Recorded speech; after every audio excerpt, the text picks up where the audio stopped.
Hogwarts, cours aujourd'hui de logique non binaire.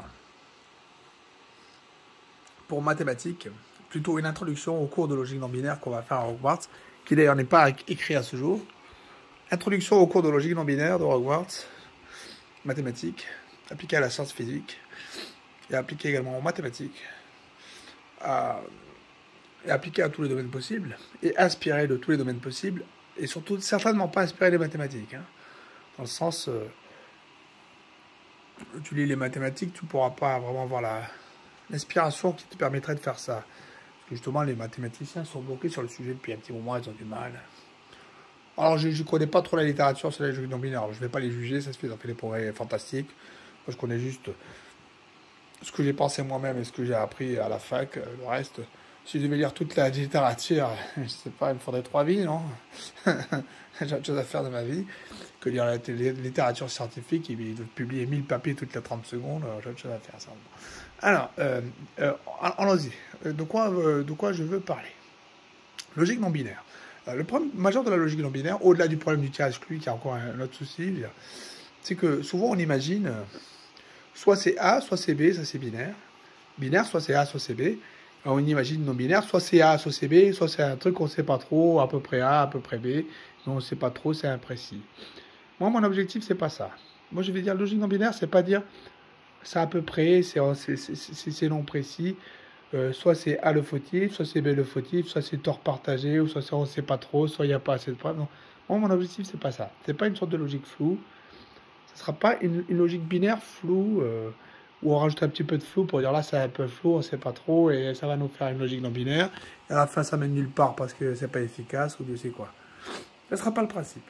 D'ailleurs, si je veux partir sur un cours de logique non binaire, c'est dans une mesure d'efficacité. C'est pas dans une mesure de faire de la grande philosophie. On est des non binaires, tout ça. On ne croit pas que soit A, soit B. Non. Partons sur une idée d'efficacité opérationnelle scientifique. Et pourquoi ça peut être utile? Alors, sur quoi est basée la logique binaire? Au sens mathématique, c'est basé sur une idée topologique, en fait. Topologique des choses. Topologique au sens... soit c'est un ensemble, soit c'est son complémentaire. C'est parti de là, le principe de l'idée du non-binaire. Du binaire, je veux dire, la logique binaire. Soit l'objet il est dans son ensemble, soit il est en dehors. Soit c'est dedans, soit c'est dehors. Alors là, on imagine le non-binaire arriver, ouais, mais ça peut être la frontière. Ouais, mais là, le binaire va dire, ouais, mais la frontière, tu peux dire qu'elle est dedans ou qu'elle est dehors. Et c'est là qu'ils s'affrontent, ouais, mais la frontière, on ne sait pas trop si elle est dedans ou dehors.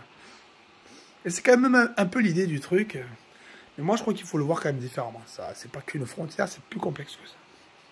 C'est un problème beaucoup plus complexe que ça, et nous allons voir ça.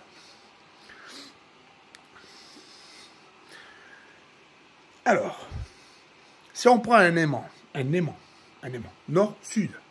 T'as le nord, t'as le sud. Tu le coupes en deux. En haut, t'as le nord, en bas, t'as le sud. Et voilà, c'est simple. C'est un peu ça que j'ai dans l'idée de la logique non binaire.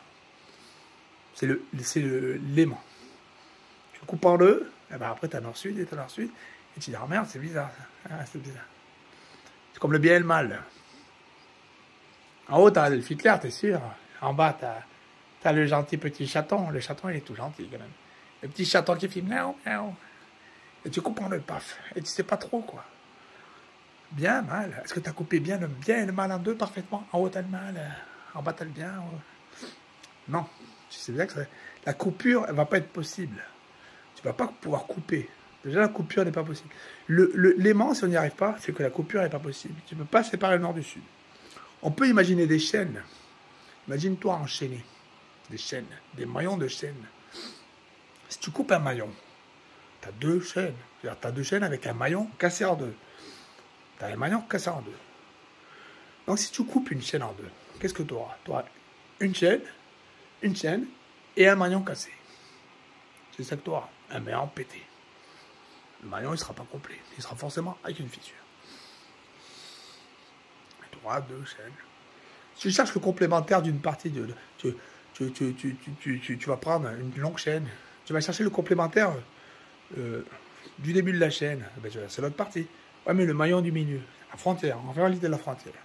Le maillon du milieu, tu le mets où? Ouais, tu vas dire aux deux. Ou à l'un ou l'autre.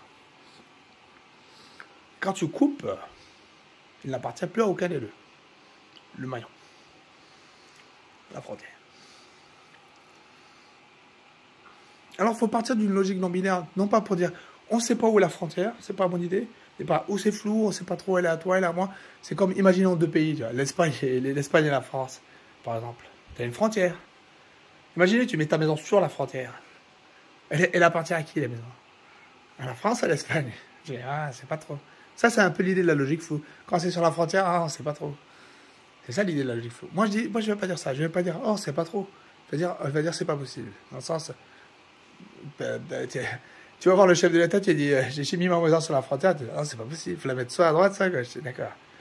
Tu peux pas la mettre au milieu. Tu vas voir les douaniers, là, les douaniers. Ah, excusez-moi, le douanier, ma maison, je l'ai mise ici, là, sur la... Non, non, tu peux pas. Tu la mets soit d'un côté, soit de là, tu vois. C'est pas possible de la mettre là. C'est pas possible. Et moi, je dis, c'est pas possible de couper la frontière, alors. Tu peux pas couper une chaîne sans péter le maillon. Tu peux pas dire, bon, ça fait utiliser la magie. Non, mais la magie, non, mais on n'est pas tous, Garcimon non plus. Mais si tu peux pas couper une chaîne en deux sans avoir un maillon pété. Alors imaginons comme ça. Que ce soit pas à savoir si c'est flou ou pas. C'est que en fait, quand tu coupes en deux, quand tu vas faire la coupure en deux, tu auras toujours un reliquat. On va partir de cette idée-là. Donc tu vas prendre un proton. Le proton, il est là. Tu veux faire la mesure du proton. La mesure du proton. Le proton, tu veux mesurer un truc, son état particulier de alpha bêta, alpha bêta Schnock, comme ça. Tu mesures l'état d'alpha bêta Schnock, tu envoies le photon, passe sur le proton, et le photon il rebondit, tu sais, il rebondit. C'est comme quand tu prends la tête d'un télépathe contre un mur. Tu vérifies si ça traverse ou si ça rebondit, tu vois, c'est pareil. Et le photon, c'est pareil, ça peut traverser ou rebondir. Et là, pof, ce coup-ci, il a décidé de rebondir. Il rebondit, le photon, il revient vers toi. Parce que des fois, c'est vrai qu'il traverse, mais là, ce coup-ci, le photon, il revient vers toi, tu vois. Ah, putain, il revient, c'est bien. Il revient le photon vers toi. Ah, tu le mesures. Et tu mesures l'état alpha-bêta Schnock à 1,32. C'est 1,32 que tu as vu. Est-ce qu'il était à 1,32 le proton ou... Peut-être qu'il y a une erreur. Est-ce que maintenant, il est à 1,32? C'est ça la question. Imaginons, ta mesure, elle est vraiment parfaite. Le truc, il est à 1,32, toi, tu as 1,32. Et pourtant, il s'est pris le photon dans la gueule, pomme. Il a reculé un peu, le recul. Tu vois, pomme, il a reculé un peu. Et il s'est pris le photon dans la gueule. Il a reculé. Toi, tu mesures 1,32. Tu veux mesurer ma distance de moi à toi, là. Paf, tu mesures 1,32. Sauf que maintenant, je suis à 1,33, tu vois, parce que j'ai reculé un peu. Maintenant, je suis à 1,33, tu vois. Et tu m'as foutu un coup de bol. J'ai un peu reculé. C'est un peu l'idée, tu vois. Donc, tu vas couper. Enfin, tu vois, on va dire, la mesure, c'est une coupe. Tu coupes, bam. Tu fais ta mesure, là. Comme un karatéka qui coupe sa brique, paf. Quand il coupe sa brique, il y a des petites miettes qui partent. Des petites miettes. Des petites miettes. Bum. Des petites miettes. Donc, c'est pas tellement qu'une question de flou. C'est plutôt une question d'impossibilité. Tu peux pas couper le pain sans faire les miettes. C'est pas possible. C'est vrai que tu coupes le pain, il y aura des miettes. C'est comme ça. Donc, on va partir sur cette idée-là. Sur cette idée d'une mesure difficile ou impossible sans faire des miettes. Ça sera le premier principe.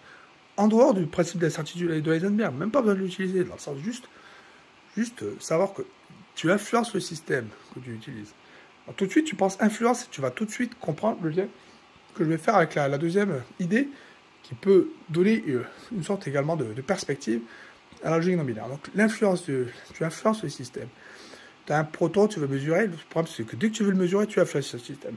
Donc, la mesure que tu vas faire, tu influences le système, tu auras un souci, parce qu'il y aura toujours un décalage entre la réalité et la mesure que tu fais. Et tu vas comprendre, enfin, vous allez comprendre, les alumni ATA, mes élèves, vous allez comprendre, où je vais revenir avec l'histoire de l'influence, et pourquoi ça pose un souci, et pourquoi c'est fondamental pour la logique non binaire, le fait de l'influence, dans cette question en physique, et pourquoi d'ailleurs ce sont ces matières comme la sociologie, la physique, la psychologie qui permettent de comprendre ça, et les mathématiques de l'intérieur, on a du mal à le comprendre directement de l'intérieur. Imaginons, j'ai un ordinateur déterministe, imaginons que je suis dans un monde déterministe, avec un ordinateur déterministe qui est capable de me prédire ce qui va se passer. Mon ordinateur prédit ce qui va se passer. Il va me dire, ce truc-là va tomber. Voilà, ce truc-là, tu as un vase Ming chez toi, très cher. Il va tomber ce jour-là. Ce jour-là, t'es pas con, tu prends ton vase, tu le mets ailleurs. Et que ton ordinateur l'a prédit. Parce que tu l'as payé 100 000 balles ton vase. Donc tu le mets ailleurs. Pour le protéger. Et il ne tombe pas. Il ne tombe pas. Tu as influencé le système. Tu as un truc que tu détermines et tu l'influences. C'est comme nous on fait pareil avec les comètes tout le temps. Dès qu'elles viennent nous tomber sur la gueule, on dit putain, tu vas pas me tomber sur la gueule. Toi. Alors t'envoies les fusées, là, t'envoies Poutine. Et Poutine, il dit à la comète, bah, tu te casses d'ici. La comète, elle se barre. C'est comme ça qu'on fait habituellement. Tu as un truc que tu déterministes, tu le détermines. Et par ton influence, vu que tu as déterminé ce qui se passe, tu changes le résultat. Tu changes le résultat. L'influence. Tu changes. Et c'est quoi le rapport avec la logique non binaire? Ben, tout est là. Si le monde était déterministe, alors il ne le serait pas. Et ça devient non binaire. Si quelque chose est non déterministe, alors il ne l'est pas. C'est quelque chose est déterministe plutôt. Déterministe. Si le monde est déterministe, je veux dire. Si le monde est déterministe, alors il ne l'est pas. Alors, il n'est pas déterministe. Parce que s'il est déterministe, alors tu peux l'influencer et tu changes le résultat et tu obtiens autre chose. Alors tu ne peux plus savoir vraiment est-ce que la comète elle tombera ou elle ne tombera pas. Ça devient une sorte de duel. Et là, alors, on arrive un peu, je parle de sociologie, on peut arriver à la sociologie. Jamais 2 sans 3, on est d'accord? Tu vas être 2 pélards et tout de suite, tu es 3. Est-ce que 2 est possible? Non, tu ne peux pas être 2. Tout de suite, tu es 3. Tu vas être 2. Hein. Tu as trouvé ta copine, ton copain. Vous voulez être 2. Et alors, tout de suite, tu as un petit parasite qui arrive. J'y les parasites. Et vous êtes 3. Et vous n'arrivez pas à être 2. Vous ne pouvez pas être 2. Vous êtes 3. Tu vas rester tout seul. Moi, je reste tout seul. Parce que dès que tu es 2, tu es 3. Ben, tu es tout seul, alors tu es 4. Non, tu ne peux pas être tout seul. Si tu es tout seul, alors tu es 4. Alors, tu deviens fou. Voilà. C'est le principe de l'influence. C'est le principe... comment dire, tu veux obtenir un truc, tu ne l'auras pas. Tu veux dire c'est ça, alors ça sera autre chose. Ton proton, tu mesures à 1,32. Non, il est à 1,33. Tu ne peux pas faire une photographie précise du truc. Parce que ça sera autre chose. Ça influence le système. Et c'est le principe que j'ai, moi. C'est comme ça que je pense qu'il faut concevoir la logique non binaire comme un système qui s'auto-influence. Comme une probabilité. Si ton calcul, si ton équation te dit ça va sortir 2, alors ça sera 2,3. Ça ne pourra pas être 2. Parce que c'est comme si le résultat qui sort allait influencer le système qui fait qu'après il devient faux. Et c'est le monde dans lequel on vit. On a un monde où une équation est tout le temps en route, et quand tu trouves le résultat de l'équation, alors il est faux. Parce que vu que son résultat sort ça, alors c'est forcément autre chose. Parce qu'on a un système qui s'auto-influence, dont le résultat constant auto-influence le système afin qu'il soit faux. C'est pas plus compliqué que ça. Enfin, ça reste assez compliqué. À théoriser, à modéliser, mais on peut le voir, on peut le sentir. Là, c'est un langage que les mathématiciens et les physiciens peuvent comprendre, je pense, si je leur dis comme ça. Tu sais que ton équation qui modélise le truc, elle va te sortir un truc, le résultat. Si le résultat lui-même influence le système, alors, une fois qu'il sort, il influence le système et c'est faux. Le résultat devient faux automatiquement. Dès qu'il est sorti, il est faux parce qu'il a influencé le système. Si par contre le machine qui calcule et tout ça n'influence pas le système, si l'ordinateur qui prédit que le vase Ming ne me donne pas l'information à moi, qu'il est en dehors de tout le système, encore ça pourrait fonctionner. Mais si ça influence le système, que c'est à l'intérieur, que le truc qui sort, ça influence le système, ça ne fonctionne pas. Donc il faut voir la logique non binaire, la concevoir mathématiquement ainsi seulement, sur une sorte de topologie de trucs qui fait qu'on peut pas y arriver parce que c'est pas possible. C'est pas possible de séparer A de B parce qu'ils sont inséparables. C'est tout. Et voilà. Et donc je vais faire ça. Ça c'est une sorte d'introduction. Après on fera la modélisation mathématique. On va essayer d'y arriver. On va faire différentes topologies de non-séparation de type aimant. C'est pas forcément la non-séparation de Hausdorff que j'ai en tête.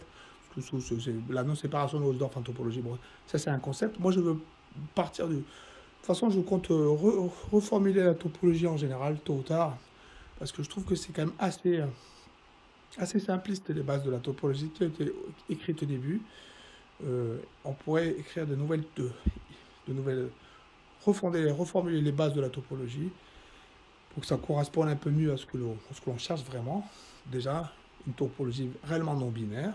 On n'a pas A et son complémentaire, mais on a un truc un peu plus complexe que ça. Et on va voir ça à Hogwarts plus tard. D'ailleurs, pour les cours de Hogwarts de mathématiques et du reste, je tiens à préciser un point. Cette année, je n'ai pas encore écrit. C'est pas certain que j'écrive grand chose sur Overleaf, parce que je suis très fatigué, mais par contre, je fais mes cours visuels comme ça, c'est rapide. C'est des cours de crypto, des cours de... Et je vous invite à réviser les cours. Là, vous avez tous redoublé, vous étiez nuls.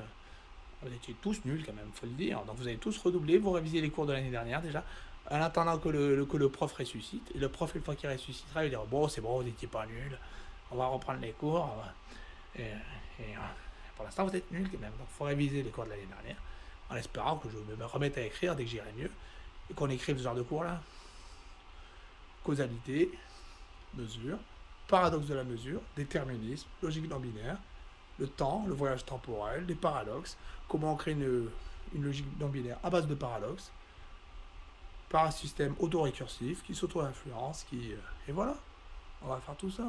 Et oui, il faut imaginer un système tour par tour, tu veux mesurer le truc, et le tour d'après c'est un truc différent, le truc d'après c'est un truc différent. Il ne faut pas imaginer une mathématique figée avec une logique figée, c'est une physique dynamique.